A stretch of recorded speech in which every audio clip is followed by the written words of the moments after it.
Hi, everyone. Welcome to What's Next. My name is Bryna Corcoran. I am the global head of social here at HubSpot. I'm new to HubSpot, actually. I joined recently in July. Previously, I was at Lyft, where I launched the brand on TikTok. So I'm excited to talk to Garland Hill today. He's from TikTok. Garland, why don't you tell us a little bit about your role at TikTok and your team, and then we can get into some full funnel strategies. Yeah, for sure. Well, thanks for having me, first of all. I'm glad that we get to open up for John Mulaney. I think that he's got a hard act to follow here. So the way I talk about my journey is I consider myself a reformed brand marketer, kind of post-business school. I went to General Mills. I sold food in a can, Green Giant vegetables, Progresso soup for about 3 years of my life. Decided that's all I wanted to know about the food manufacturing and production, but I learned a lot about marketing, media, advertising, pulling all of the media levers that you can in my time there. Left from there, ran global product marketing for a tech company in Austin, then joined Facebook, kind of as it was taking off, working with a lot of large enterprise advertisers, helping them understand kind of back in like 2013 through 2019 how to advertise on mobile devices and the value that they could get from that. And then in 2019, I started our Austin office, and I've started to build out what I call our growth business, which is working with advertisers between 10 million and $1 billion in revenue, very performance auction focused, but not consistently or solely performance auction focused. And so I've been doing that ever since, through the pandemic and on until now. So we have a lot of marketers in the audience today, some of whom are probably, been on TikTok for a while, maybe have mostly an organic presence. Some of them are maybe new to TikTok in general. So I'm curious, how do you all at TikTok define, full funnel strategy? Like, what does that look like? What are some of the ingredients of what full funnel looks like? Yeah, for sure. It's been fun for me over the last 3+ years to really work with the app and platform and dispel a lot of myths, right? Like some of the first conversations I had is that, well, I don't want to be on a platform that's only teenage girls dancing, right? And so I'm like, all right, well, you can believe that all you want, but obviously there's over 100 million, I forget what our latest numbers are that you can kind of talk about publicly, but well over 100 million monthly active users utilizing the platform, so a significant number of the Gen Pop, and dispelling myths that it's, and I've heard it from either side, we're only a performance auction or a performance advertising vehicle to you're only a mass reach vehicle, and both of those things can be true at the same time. So we have ad products that help with mass reach, video views, lead generation, lower funnel conversion events, mobile app install, so the entire suite or complement of products within that kind of full funnel marketing solution. I'm curious for those marketers who are a little more established on the platform today, what are some of the features that you think people are sleeping on? Or some of the ad products that you think people should be paying more attention to? If you're more experienced on it, and one of the things, and maybe I'm jumping the gun here a little bit about some of the conversations and questions that you had, is that a lot of times my team or the clients within the client base that my team works with, they'll be very, very heavily performance auction focused, right? Like they're there for that click, that mobile app install, and that's the entire focus of their business, and they have a lot of success on a lot of our competitive platforms with that. And one of the things that we're really working on is expanding that, right? If you think about doing some more mass reach, if you're a lower funnel conversion focused advertiser, is just bring more in through the top of the funnel, right? And you get better CPMs. And if you can optimize for that, then you're going to hammer more people down through that funnel, and you'll therefore have more success at the lower funnel events. And so that's something my marketing team is going to kill me. Loosely, we're calling it brand formance, but there's been a lot of success that we're seeing in advertising, as long as they're getting signal optimal, as long as they are, piping into our events API, as long as they are implementing the pixel, optimizing for the right event for what they want from that campaign, they're lowering their CPAs, they're seeing a ton of improved ROAS, and we just see more and more examples of this on a weekly basis.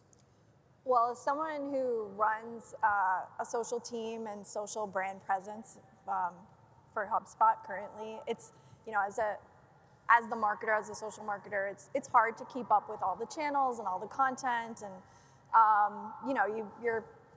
you kind of feel like you have to be everywhere, right? So I'm curious what you think makes TikTok unique and worth spending time and resources on as a social team. Yeah, well, for sure. And, I mentioned that I consider myself a reformed brand marketer, and when you're responsible for the P&L of a brand within a large CPG company, as a marketer, you're really responsible for allocating the paid media dollars and the consumer advertising spend that you have at your disposal across the consumer attention sphere, right? Or that spectrum. And so what I can say with TikTok is that you've got a highly incremental audience, right? So there's so many users of TikTok that aren't necessarily using other platforms within the digital media space, as well as like just traditional media, right? We all know about the cord cutting and the attention shifting that's going on within the digital space. So TikTok offers a very highly engaged, I think, what we say is that the average TikTok user spends the equivalent of a movie's worth of time per day on the platform. So highly engaged, they're leaned in, highly incremental. For many of my friends that are still marketers in the industry, I'm like, look, it's an arbitrage opportunity for you to be able to get to your next generation consumer and sell whatever widget or service you're trying to sell. That's just going to have a higher hit rate, and you're going to see a lot of benefit to being there. And so there's a first mover advantage that I encourage a lot of my friends to enter in onto the platform, start to experiment with it, and get the benefit of moving early. And I say that based on, I've got over, I joke, I have like over a decade of experience selling ads on the thumb screen at this point, right? Like, not a lot of people can say that. I've seen this iteration across Facebook, Instagram, TikTok. The faster you move, the more you roll around in it, the more you get acquainted with the new platform, I think the better it is for whatever brand or business that you're trying to grow, develop, and run. I would love to give our audience maybe a couple real world examples of who you think as a brand maybe is doing it well. Sure. Maybe if you can throw out a couple profiles, people could pull them up on their phone and kind of do a little TikTok creeping and see what they think. But I'm curious to know who you think is just like crushing it on the platform, full funnel, like organic, paid, the whole creator ecosystem as well. Like, who's doing a good job? Yeah, for sure. Well, and I mentioned that the business that I established and the business that I run is generally more performance centric. So we have a lot of, like, the travel industry is very performance centric. So my team works with them, and as well as businesses that are like $10 million in revenue and trying to grow. And so one of the things that we talk about internally is how do we take those $10 million businesses and build them into billion-dollar brands, right? And so one of the examples that I love and I've gotten to know the founder and CEO is Poppy Soda. So it's like a better for you soda. It's got a base of like apple cider vinegar. She's got this really powerful story about her own gut health and how what was out there in the market wasn't working, and so she would try apple cider vinegar because it was supposed to help her gut. Doesn't taste good, so then started formulating in the kitchen. 2 years later, she's like the fastest growing, or Poppy Soda rather, is one of the fastest growing independently owned non-carbonated soft drinks, or carbonated soft drinks rather, in the country, right? And so she's successfully utilized the platform. She attributes, I want to say like 30 to 40% of her offline sales to TikTok, 15% of her online sales to TikTok, and she's charging up towards that $1 billion valuation. Wow. Just by capturing the organic. It started with her kind of telling the story, and she'll tell the story about how literally overnight she went from like, I don't know, tens of thousands of dollars of Amazon sales to this TikTok catching fire organically.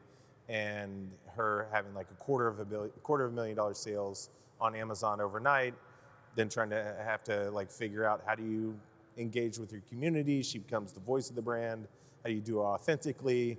And then how do you turn that into retail turns? Yeah. Well, I wanted to double down on the authenticity. I think that's what I personally love about TikTok is the fact that, everybody here knows it's known for that sort of talk to camera style, shot on iPhone, like not overthought type of approach. And this is where we usually see humans are doing the storytelling or the product selling instead of, more polished content. I think we've all been victims of TikTok made me buy it. Show of hands if TikTok made you buy something. Oh yeah, it's big on discovery. Yeah, so I wonder if you can elaborate a little bit more about, you were talking about how she as a founder was sort of doing the storytelling and kind of became the face. But I'm curious the role you see creators playing. I know Sure. they've exploded on the platform. Everyone can be a creator nowadays. But where do you see creator landscape going? And how does it play a role in that sort of like full funnel approach? Yeah.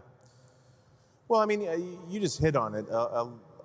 We have some empirical data and third-party data because we don't want to grade our own homework here, but it says that like almost 80% of the users of TikTok indicate that they've discovered products that they've purchased on TikTok, right? Just scrolling through their For You feed, things are introduced to them. And so we subsequently get the kind of the nice marketing message of TikTok made me buy it, right?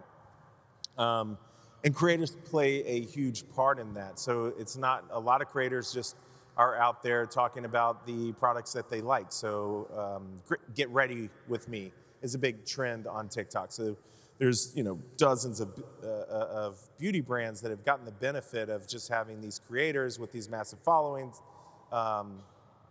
They're out there just pushing their brand, right? And creators as a whole are huge, they're the lifeblood of what makes TikTok interesting and engaging. And the reason why, I myself spent 2 hours on the flight in yesterday instead of doing the work that I needed to do. I just scrolled through TikTok because it was a lot more fun.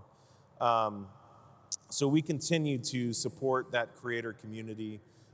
We have avenues for advertisers to meet and connect with the creator community. So whether we have a TikTok creator marketplace where brands and businesses can kind of put an RFP out there, find creators that overlap well with their desired consumer base, reach out with them, provide them with a brief, and work through getting them to that creator to subsequently deliver, your sponsored content, your advertising, your paid media advertisement on the platform. And I think that we see 25% better performance on ads that are developed by the creators. In that way, what else do we have? We have a branded mission ad unit that think of it as same sort of concept, but crowdsourced through the creator community. So you pick 5 or 10, and they kind of have a Pepsi bake. Is it a Pepsi Bake Off? No. Pepsi Challenge? Yeah, something like that. Betty Crocker Bake Off? Whatever. I'm mixing the analogies, but they'll put together their attempt at your ad, and then you get to select that, and you get to put paid media behind it. We have Spark ads where if it's just normal UGC that's created on the platform and you like it, we were talking about this backstage. Yeah. I'm from Austin. I love Yeti as a brand. If there's something that's put out there by anybody on the platform where they're hitting on everything that Yeti thinks is core to their value prop and speaks to what they want to develop their brand equity, they can reach out to that user and put paid media behind that and push that out to the community and have it come off as very authentic and not super high production. And a lot of times that sort of authenticity, I think, goes a long way within the community. And not just TikTok, just in general, when you're having a conversation with your consumers in a very authentic way and your core brand champions, that goes a long way to driving the brand equity and ultimately to driving the sales of your product. That was something that I've seen work at HubSpot, but also when I was at Lyft, was letting the creator sort of do the creating, having it live on their channel, and then literally sparking it as a brand. Yeah. So it sounds like that if no one here has yet explored that, it's definitely worth checking out.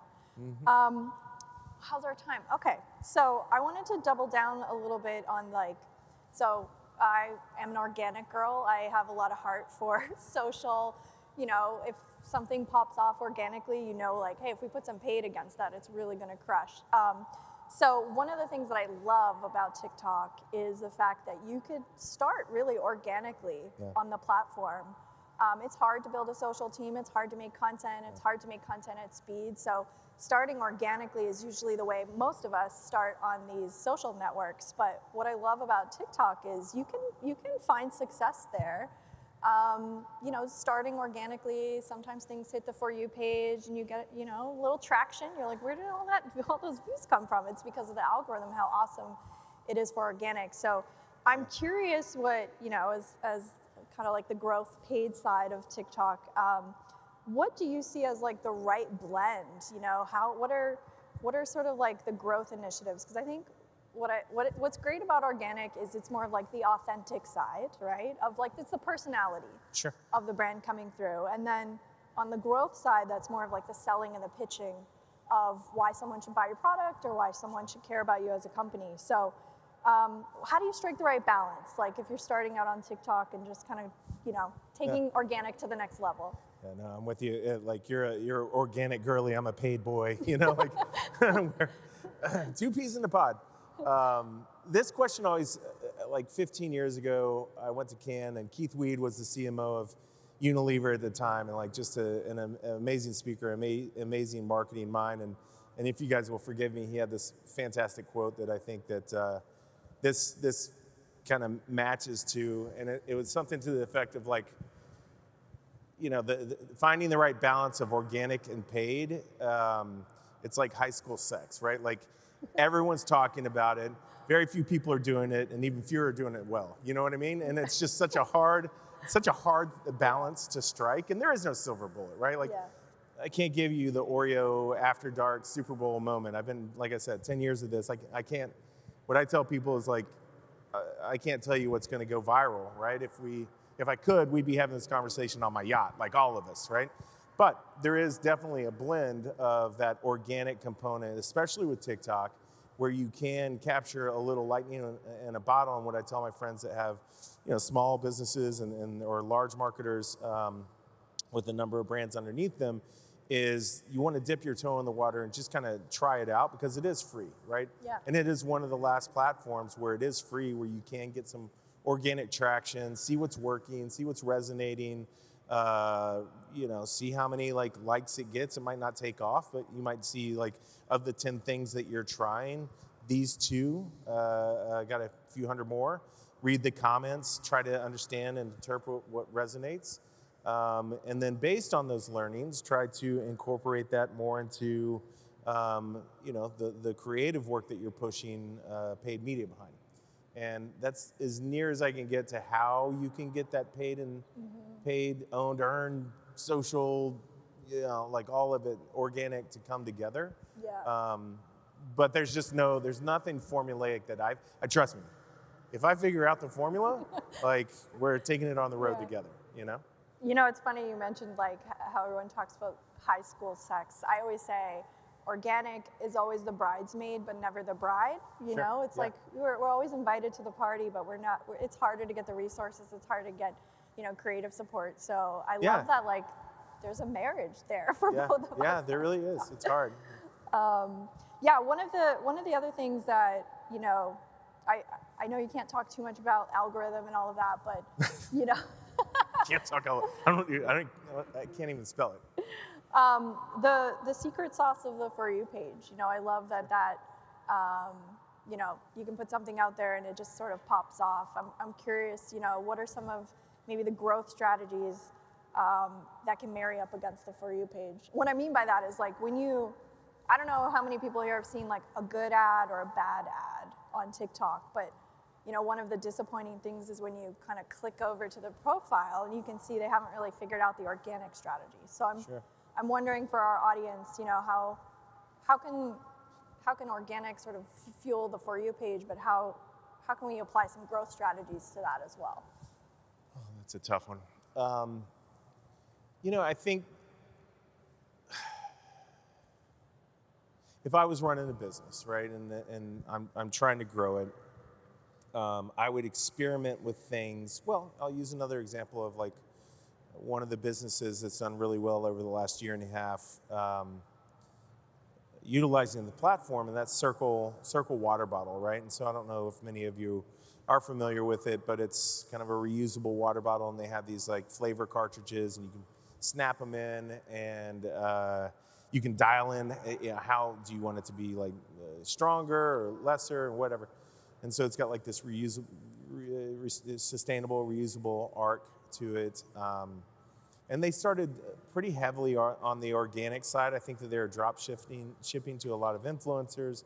And so, again, there's no formula for how to be successful with organic, but I think as near as they could, they kind of found something that worked for them and worked for their brand and business, because they drop ship product to influencers that they could find or contact, and they might reach out using the direct messaging applications within the platform and explain what they were trying to do.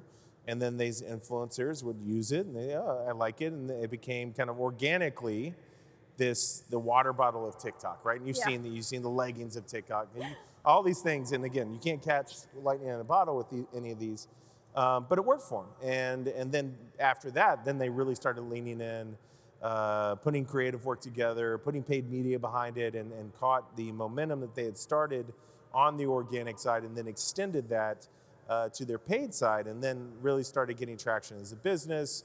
Demand started increasing. They leveraged that demand to go to Walmart. They started getting, ACV and distribution at Walmart, and this all happened in a short order of like 12 to 18 months, right? Yeah. So that's more of an anecdote, because I can't tell you like what the rubric is for it, but I think that that's as close as you can get to thinking about what, for your product or service or business or brand, what is it that makes it special? What's unique and different about it? What's your value prop? And then rolling around in the platform as the marketer, as the business leader, understanding what the memes are, understanding what works and might not work on the platform. And you get like this feel after a while. It doesn't take much, spending a few minutes a day, 5 to 10. Try to spend 5 or 10, because it'll suck you in, and you'll lose like an hour and a half of your life, and you'll be up at 3 a.m. like I do. But that's the advice I give family and friends in the industry that are trying to capitalize on this and see what works, and really find the sweet spot for them, because it's going to be unique for them and their brand and the personality of that brand and business, because it's not a one-size-fits-all solution at all. I'm curious, for the audience, maybe a show of hands. Are you guys familiar with this water bottle? Because I feel like everybody. Circle water bottle? The TikTok water bottle. Oh, so 2021. All right. Okay, we only have a few minutes left, but I want to leave our audience with some, tactical things that they can start to apply. So I like to play this game called Stop, Start, Continue. So what should marketers in the room today start doing effective immediately if they want to light TikTok on fire? Yeah, if you haven't heard this, like, get on it, right? Like, I had a little makeup applied backstage. I feel pretty Hollywood right now. And as I was doing it, the makeup artist was telling me, she was like, well, I'm so embarrassed to say I'm not even on TikTok. And I hear this all the time, right? As I talk to peers or friends in the neighborhood or whatever. It's almost like they're bragging to me about it. But if you're a business owner or marketer, or at any point in the ecosystem of marketing, advertising, and media, and you're not on TikTok, you need to start doing that, right? Like, you got to get a feel for, we've reached a tipping point, hundreds of millions of users. This isn't going away, right? So it's the next application out there. It really has the strongest opportunity to compete with the duopoly of Facebook and Google, and I can say that as a Facebook alumni. So you want to be in and involved and understand where your consumers are spending their time and attention. And then once you do that, you understand what the power of the platform, how people use it, how you use it, how it would fit your brand.